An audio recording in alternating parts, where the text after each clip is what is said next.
Lorsqu'on boit de l'alcool, il est très rapidement absorbé, en 15 minutes si on est à jeun.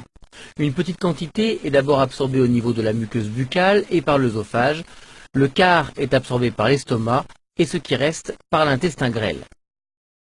Une fois dans la circulation sanguine, l'alcool gagne les organes les plus vascularisés, comme le cerveau. Prenons un exemple pour comprendre ce qui se passe.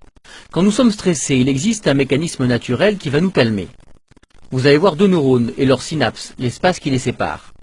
Le neurone de droite doit dire au neurone de gauche de se calmer. Pour cela, il va produire un messager chimique en blanc. Ce neurotransmetteur se fixe sur les petits canaux pour les ouvrir. Cela permet au chlore, en bleu, de rentrer dans ces canaux et de calmer l'activité du deuxième neurone. Le cerveau se calme.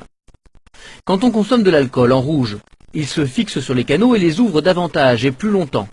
Il y a donc plus de chlore qui entre dans le neurone et son activité est encore davantage ralentie.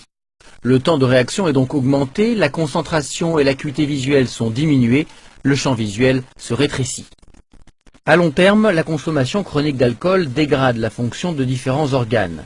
C'est généralement le foie qui est le plus menacé, puisque c'est cet organe qui est chargé d'éliminer l'alcool. Il y a un risque de cirrhose, puis de cancer. D'autres cancers peuvent se développer tout au long du trajet de la boisson à travers l'organisme, de la langue jusqu'au rectum. L'alcool augmente les risques de faire un infarctus, mais aussi de développer des maladies du système nerveux, des troubles du comportement et des dépressions.